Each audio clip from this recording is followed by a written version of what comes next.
नमस्कार, माझं नाव ग्रीष्मा विस्पुते आणि माझ्या YouTube चॅनलमध्ये तुम्हा सगळ्यांचं स्वागत आहे।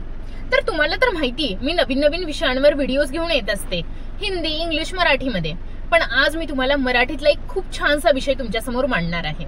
तुम्हाला तर माहिती आहे मराठी म्हणजे साहित्याचा खजिना आणि त्यातला सगळ्यात मोठा आणि छान हिरा म्हणजे कविता, काव्यसंग्रह। तुम्ही अनेक पॉप्युलर आणि फेमस काव्यसंग्रह वाचले असतील, ऐकले असतील, पण आज मी तुमच्या समोर असे 3 काव्यसंग्रह आणणार आहेत ज्याबद्दल तुम्हाला तितकंसं माहिती नसेल। तर चला बघूया। तर पहिलं पुस्तक आपल्याकडे आहे मी वैगरे, वैभव जोशी यांची अनेक पुस्तकं खूप फेमस झाली आहेत, खूप छान कविता आहेत। तर आता प्रत्येक पुस्तकाबद्दल मी आता काय वेगळं सांगणार, म्हणून मी तुम्हाला एक छोटीशी त्यातली एखादी कविता तुम्हाला वाचून दाखवेल। तर यातली सगळ्यात आवडलेली कविता म्हणजे माझी ही तर मी तुम्हाला ती वाचून दाखवते।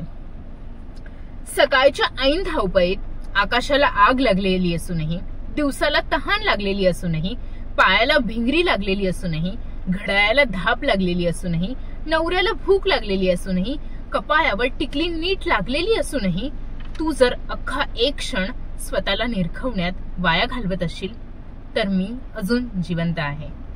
किती छान अर्थ आहे याचा। कुठलीही बाई आपल्या परिवारासाठी आणि तिच्या अनेक कामांमध्ये इतकी बिझी होऊन जाते की तिला स्वतःकडे बघायला वेळच नसतो। मग ह्या सगळ्या धावपळीमध्ये जर ती स्वतःसाठी एक क्षण काढून स्वतःला आरशामध्ये निरखण्यात घालवत असेल तर ती अजूनही जिवंत आहे।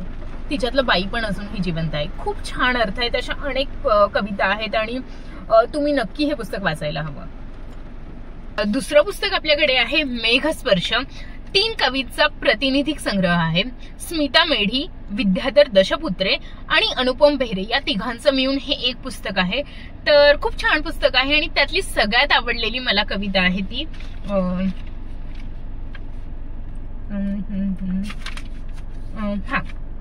शून्य। जेव्हा जेव्हा तुझ्या डोळ्यांच्या कडा होता निश्चल, ओठही होतात मित्र त्यांचे, जेव्हा उडत नसतो जिभेवरून तुझ्या शब्दांचा एकही पक्षी, तेव्हा शिल्पाची स्थिरता येते नांदायला। तुझ्या संन्यस्त नजरेत व शून्यालाही येतो एक भरीव अर्थ। या साऱ्यात माझे अस्तित्वच होते नगण्य, स्वतःची छाया मागे ठेवून अन होतो मी तुझ्या मुठीतल्या इवल्या हातरुमालासारखा तेवढाच आवश्यक, तेवढाच निरर्थक। याचा अर्थ मुळात असा आहे की कुठलाही मुलगा तो ज्या मुलीवर प्रेम करतो ना, तर तिच्यासोबत असताना जेव्हा ती निश्चल होते, जेव्हा ती शांत होते, जेव्हा ती रागात असते, तेव्हा तिच्या सोबत असणाऱ्याची काय मनस्थिती असेल ह्याचं वर्णन करणारी ही कविता आहे। तेव्हा ती जेव्हा गप्प होते किंवा ती शांत होते, ती नाराज असते, तेव्हा तो तिच्या हातातल्या एका हातरुमालासारखं असतो, म्हणजे तितकाच निरर्थक, त्याचा काहीही उपयोग नाही आणि तितकाच आवश्यक ज्याचा उपयोग आहे। तर अशी कविता आहे, खूप छान आहे, अर्थ खूप छान आहे। आणि यातला अजून एक कविता मला खूप आवडली आहे, ती म्हणजे इतिहास। तुझे पाऊल वाजू नये म्हणून कितीदा बजावलं, तुझी चाहूल लागू नये म्हणून अनेकदा टाळलं, तुझी नजर भिडू नये म्हणून रस्ताच सोडला, तुझा नवा डाव मोडू नये म्हणून सारा इतिहास टाळला।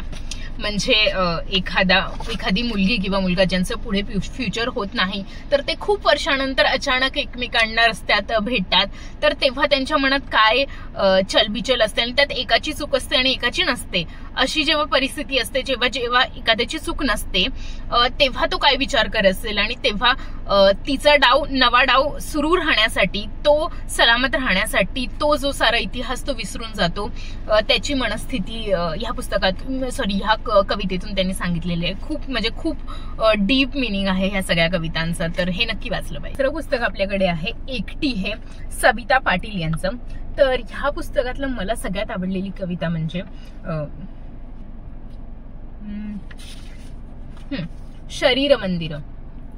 दगडात दिसे देव, आपल्यात पांडुरंग बसे, त्यास तृप्त करा शरीर हो मंदिर, परत नाही मिळणारा हा जन्म, मूर्ती जाईल मातीत, कीर्ती राहील जगात, त्यास जपावे बरे, मूर्तीच्या रूपात कोरले जाईल कर्म, तसे करावे दान धर्म, कोणाची तरी सेवा आयुष्याचे सार्थक होईल, या मंदिराचे शुद्धीकरण, सत्य बोलणे, एकनिष्ठ राहणे, ज्योत लावावी खरी, जगात उजेड दिसेल असे, शरीर हो मंदिर। किती छान मिनिंग आहे हा कवितेचा। तर बेसिकली ह्या कवितेमध्ये असं सांगितलेलं आहे की खूप अथक परिश्रमानंतर आपल्याला हा माणसाचा जन्म मिळालेला आहे, तर आपल्याला हे जे शरीर मिळालं आहे, मन मिळालेलं, याची जतन करा, ह्याची काळजी घ्या. आपल्या कुठल्याच भौतिक सुखांच्या मागे फिरण्यापेक्षा आपले हे जे अवयव आहे त्यांची पूजा करा, त्यांना सांभाळा. कारण शेवटपर्यंत आपल्याला फक्त आपलं मन आणि आपलं शरीर हे दोघंच आपल्याला साथ देणार आहे. आणि आपण एवढं आपलं मन आणि शरीर एवढं सुदृढ बनवूया की आपण ह्याचा उपयोग दुसऱ्यांसाठी होईल याची खात्री करूया. संत ज्ञानेश्वरांनी जसं म्हटलेलं आहे की जे का रंजले ज्ञानजले त्यासी म्हणे जो आपुला, तोची साधू ओळखावा देव तेथेची जाणावा. संत ज्ञानेश्वरांनी आपल्याला जे सांगितलं आहे तेच काहीच या कवितेत सुद्धा सांगितलं आहे. खूप अनेक 100 पेक्षा जास्त कविता आहेत, तर तुम्ही हे नक्की वाचायला लागलं म्हणजे बौद्धिक भूक तुमची भागेल असं हे पुस्तक आहे. अशी बौद्धिक खजिन्याची खूप सुंदर उदाहरणं आहेत. तर मी असं नाही म्हणणार की तुम्ही फक्त हीच पुस्तकं वाचायला हवीत. माझं असं म्हणणं आहे की तुम्ही तुमच्या भाषेतली किंवा एखाद्या नवीन भाषेमधली तुम्हाला आवडणारी जास्तीत जास्त पुस्तकं वाचायला हवी. कारण रिसेंटली मी काही इंटरव्ह्यूमध्ये सुद्धा ऐकलंय की एखादं वाचलेलं पुस्तक तुमच्या एका जुन्या मित्राप्रमाणे असतं. तुम्ही बोलताना किंवा तुमच्या रोजच्या आयुष्यामध्ये एखादा शब्द किंवा एखादं वाक्य तुमच्या मदतीस कसं येईल तुम्हालाही कळणार नाही. आणि वाचलेलं ज्ञान कधीच वाया जात नाही ह्याची गॅरंटी मी देते तुम्हाला. तर तुम्हाला जर हा व्हिडिओ आवडला असेल तर प्लीज लाईक करा आणि मी असेच नवनवीन व्हिडिओज तुमच्या समोर घेऊन येत राहील. तर प्लीज या चॅनेलला सबस्क्राईब करा, कमेंट करा की तुम्ही कुठकुठली नवीन पुस्तकं वाचतायत आणि मला इंस्टाग्रामला फॉलो करायला विसरू नका @grishma_विस्पुते. धन्यवाद.